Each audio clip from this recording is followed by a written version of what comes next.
Prosseguindo aqui com a nossa segunda parte do vídeo, da videoaula sobre o mundo no século XX, a gente passa a falar agora sobre a Segunda Guerra Mundial. A gente viu os antecedentes da Primeira Guerra Mundial, a gente viu a Primeira Guerra Mundial e a gente viu o período chamado entre guerras, onde prevaleceram os regimes totalitários, seja de direita ou seja de esquerda. Todo este cenário de entre guerras, todas aquelas situações que a gente acabou de analisar no vídeo anterior, elas levaram e culminaram a eclosão da Segunda Guerra Mundial, que durou de 1939 até 1945. Essa já vai envolver, foi um conflito bem maior, mais amplo, né? Já vai envolver 70 nações que se opuseram, né, opondo os aliados às chamadas potências do eixo. Quem eram as potências do eixo? Itália, Alemanha e Japão, tá? Então, a guerra teve início em setembro de 1939, quando a Polônia, né, vai ser invadida pela Alemanha, que estava nas mãos de Hitler, né? E aí, automaticamente, a França vai e declara guerra à Alemanha também, né? Porque se a Alemanha invadiu a Polônia, isso já configurava uma relação quebrada das forças, da estabilidade de forças daquele momento. Então começa aí o conflito da Segunda Guerra Mundial. Essa guerra vai mobilizar mais de 100 milhões de militares, acarretou na morte de aproximadamente 70 milhões de pessoas, o que na época isso já dava mais ou menos uma estatística de 2% da população mundial, né, daquela época. E a maior parte das populações mortas, dos mortos, eram civis, não eram militares e, portanto, não estavam diretamente envolvidos no conflito, né? Mas essa já foi uma guerra que se usou aviões e bombardeios, né? Inclusive a bomba atômica, que a gente fala um pouquinho mais para adiante, tá? Então vai acarretar numa quantidade muito grande de mortes. Até hoje ainda é considerado o maior conflito da humanidade, né? Maior e mais sangrento. As principais nações, então, que fizeram parte, que lutaram pelo eixo, eu já acabei de falar, a Itália, a Alemanha e o Japão, né, contra os chamados países aliados ou o grupo dos aliados, que foi formado pela França, pela Grã-Bretanha, pelos Estados Unidos e pela União Soviética. Olha, notem que até o final da Segunda Guerra Mundial, Estados Unidos e União Soviética serão aliados. Só a partir daí é que eles, porque se colocam nas posições de duas superpotências, só aí começa a Guerra Fria e eles vão viver nesse momento de guerra não declarada. Mas a gente fala mais sobre isso depois, tá? E aqui, uma situação muito interessante para a gente comentar, tá? É a participação do Brasil na Segunda Guerra Mundial. Então, o Brasil teve uma participação muito dúbia. Nós estávamos, como eu já falei, desde lá da Primeira Guerra Mundial, sob o domínio do governo Getúlio Vargas. Ainda era Getúlio Vargas, porque ainda era uma ditadura, né? Não tinham eleições a cada 4 anos. Então, essa dubiedade de participação do Brasil foi uma de cunho ideológico e outra de cunho econômico, tá? Bem, eu também já comentei com vocês no videozinho anterior que Vargas, o governo de Vargas, era simpatizante do nacionalismo. O governo Vargas foi um governo nacionalista, né?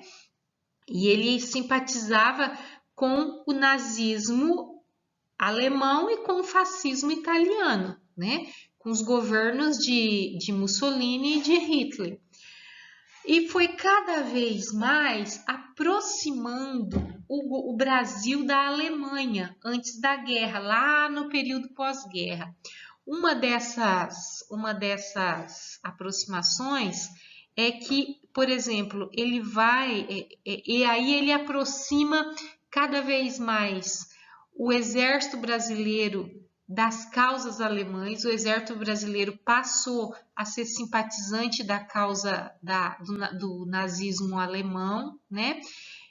Querendo combater, então, todo e qualquer possibilidade de movimento comunista que existisse aqui no Brasil, e um desses exemplos será a entrega da Olga Benário, tá?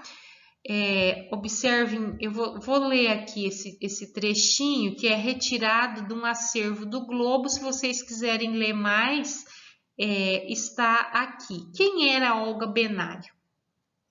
Olga Benário era a esposa de Júlio Prestes, um ex-comandante da força do Exército Brasileiro, que vai se juntar à causa socialista e faz desde da chamada coluna, a revolta tenentista, ele passa a viajar pelo Brasil num movimento que ficou conhecido como Coluna Prestes, tentando arregimentar adeptos para o socialismo, né, para o que nós poderíamos chamar de comunismo. Bem, e aí a esposa dele, Olga Benário, era de origem judia. Hitler estava fazendo já perseguição gigante aos judeus em todo o território da Alemanha e todas as regiões que ele dominasse. Ele tinha dominado a Polônia, né? Então, os judeus poloneses, os judeus ucranianos, os judeus estavam todos sendo perseguidos, né? E aí, como Vargas tinha não chegou a ser uma amizade, mas ele tinha essa aproximação, ele entrega para a Gestapo, que era a polícia nazista de Hitler, ele entrega Olga Benário, né? Então, vamos ler esse trecho aqui. No dia 23 de setembro de 1936, a judia alemã Olga Benário deu adeus ao Brasil. Presa com o marido Luiz Carlos Prestes em 5 de março do mesmo ano, ela foi deportada e embarcou num navio rumo à cidade de Hamburgo. Hamburgo é uma cidade alemã. Nem o fato de estar grávida impedira Getúlio Vargas que assinasse o decreto de expulsão no dia 28 de agosto e entregá-la à Alemanha nazista de Adolf Hitler. Olga ainda apelou para ter a filha no Brasil, sem sucesso. Acabou morrendo num campo de concentração aos 34 anos de idade, em 1942. Bem, se alguém se interessar, existe o filme, é um filme brasileiro, né? Olga Benário, que é bastante interessante. Isso aqui é a capa do livro da filha dela, né, que escreveu. Essa filha que nasceu lá na prisão na Alemanha, depois a família conseguiu trazê-la de volta ao Brasil. Então, ou algum outro filme sobre o nazismo, se vocês se interessarem, O Menino do Pijama Listrado, Cinzas da Guerra, tem muito filme que mostra essa situação da Segunda Guerra e esse período de entreguerras, de como foi o Holocausto judeu, né? Então, Getúlio Vargas, ele flertava bastante com o nazismo porque ele tinha interesses bastante nacionalistas. Mas, ainda assim, ele dependia do governo americano, né? E aí, o governo americano vai começar a se preocupar com essa relação muito próxima do Brasil e Alemanha. Naquele momento, a Alemanha era inimiga dos Estados Unidos. E aí, é claro que a causa para o Brasil mudar de lado, a causa econômica vai ser a causa dominante. Em 1942, o governo americano chama lá o Brasil, vem cá, vamos acertar essa situação aqui. Quanto você quer, né? Bem, o Brasil então vai romper relações diplomáticas com todo o eixo. Significava romper relações diplomáticas com a Alemanha, com a Itália e com o Japão, né? Nesse período, inclusive, italianos, que eram períodos que chegavam migrantes para o Brasil, e os migrantes italianos, migrantes alemães, migrantes japoneses que já viviam aqui no Brasil, passam a ser perseguidos, né? Eles eram, entre outras situações, chamados e considerados a quinta coluna, chamados de quinta coluna, né? E aí, então o Brasil vai fazer um acordo com os Estados Unidos, tá? Que ficaram conhecidos como os Acordos de Washington, rompe definitivamente e vai enviar tropas, que foram os pracinhas, os expedicionários da FEB. O Brasil manda 2.500 soldados brasileiros para lutar lá na Itália, contra a Itália. Eles chegam e ocupam a Itália e vão lutar, vai fazer com que os italianos também percam a guerra. Nesse período, o Brasil já vai liderado pelos Estados Unidos. Mas o que levou o Brasil, o que levou Getúlio Vargas a mudar de posição? Bem, a gente precisa entender, antes disso, uma consequência dessa necessidade dos acordos de Washington.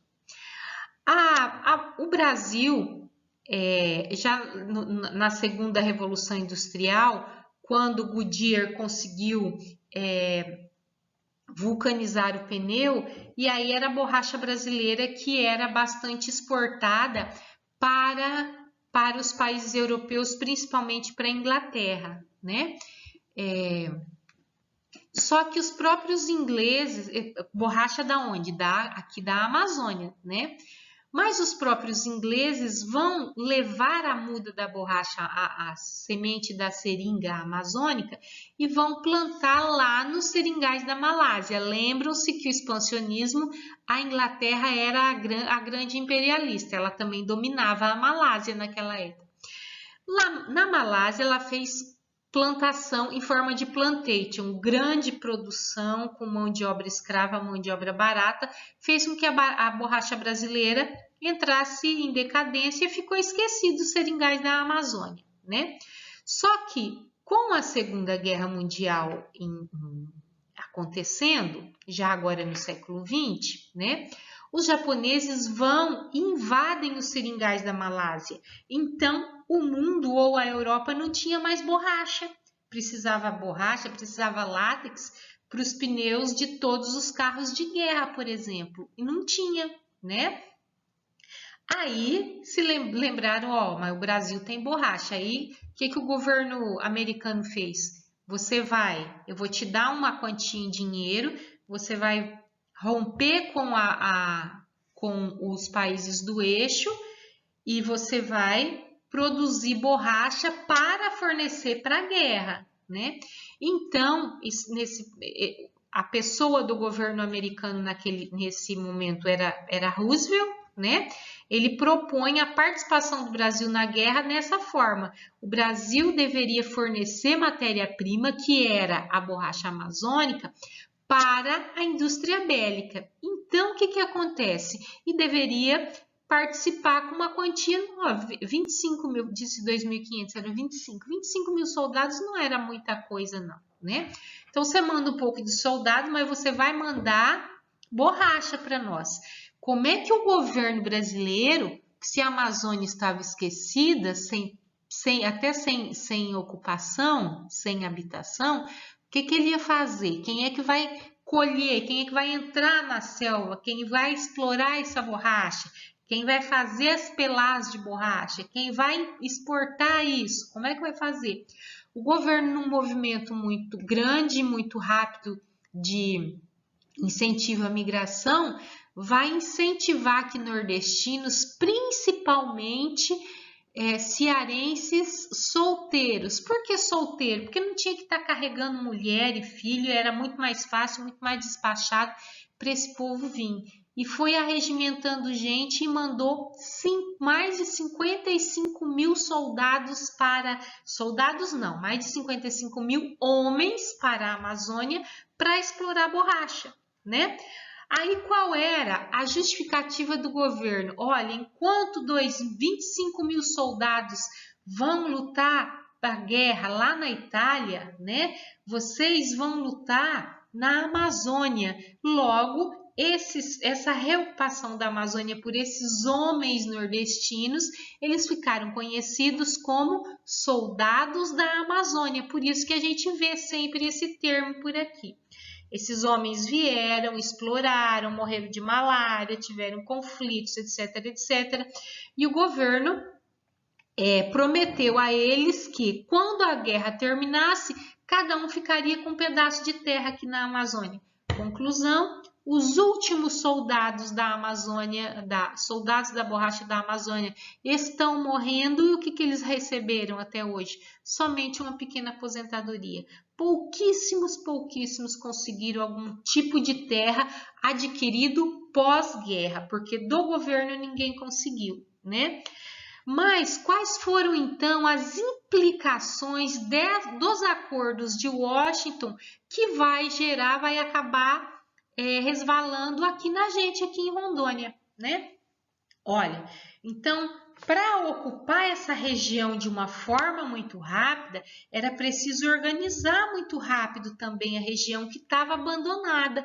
Lá em 1943, então, o Getúlio Vargas vai desmembrar um pedaço do Mato Grosso, uma grande parte do Mato Grosso e outro pequeno pedaço do Amazonas e vai criar, então, em 1943, o território federal do Guaporé, para que esse território fosse uma unidade de federação que conseguisse organizar e administrar melhor, de forma mais tranquila, a exploração da borracha aqui. Em 1976, esse território federal do Guaporé passa a se chamar Território Federal de Rondônia. Em 1981, acaba-se os territórios e vira o estado de Rondônia, que é hoje o nosso território afetivo, que a gente já falou sobre isso um pouquinho quando a gente viu o primeiro vídeo, né? Bem, então os acordos de Washington davam ao Brasil, primeiro, se propuseram a comprar toda a borracha produzida aqui no Brasil. Tudo que se produzisse, os Estados Unidos comprariam e pagariam. É claro que se era só o Brasil que estava produzindo borracha naquele momento, o preço não ia ser pequeno, né? É a lei da oferta e da procura. Mas o governo de Getúlio Vargas, muito esperto, também foi lá e exigiu que, para que ele rompesse as relações diplomáticas com o eixo, fornecesse borracha para a guerra e enviasse os soldados para a Itália, né? Ele exigiu uma indenização. Com esta verba da indenização, 10 anos depois, que em 1953, o governo ainda de Getúlio Vargas vai criar a Petrobras e vai criar a Companhia Siderúrgica Nacional, que depois foi privatizada lá no governo do FHC. Então, como era um governo nacionalista, com esse dinheiro ele cria empresas genuinamente nacional e é a partir da criação da siderúrgica, que é uma indústria de base, que o Brasil vai começar o seu processo de industrialização. Então, de uma forma ou de outra, a gente deve essas situações à própria guerra, né, ao contexto da guerra, e a nossa criação aqui em Rondônia também está diretamente relacionada a toda essa situação. A partir daí, houve a reocupação da Amazônia com os soldados da borracha e houve a criação do Território Federal do Guaporé, né? Aqui, então, a gente tem duas imagens da criação do Território Federal. Ele foi criado em 1943, instalado em 1944, tá? Essa imagem aqui, ó, isso aqui é o Colégio Barões de Solimões, lá em Porto Velho, aquele ao lado da catedral, ainda existe até hoje esse colégio lá em Porto Velho. E aqui o Getúlio Vargas, quando ele, 10 anos depois, quando ele criou a Petrobras, na hora que se explorou o petróleo, ele foi lá e molhou a mão e mostrou a mão suja de petróleo, né?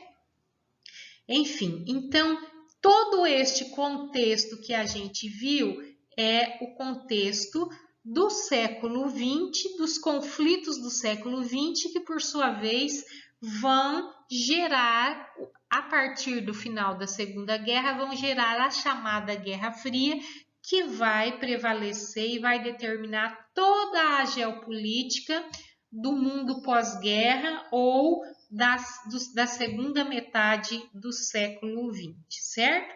Paramos por aqui, daqui a pouco tem mais vídeo. Abraço!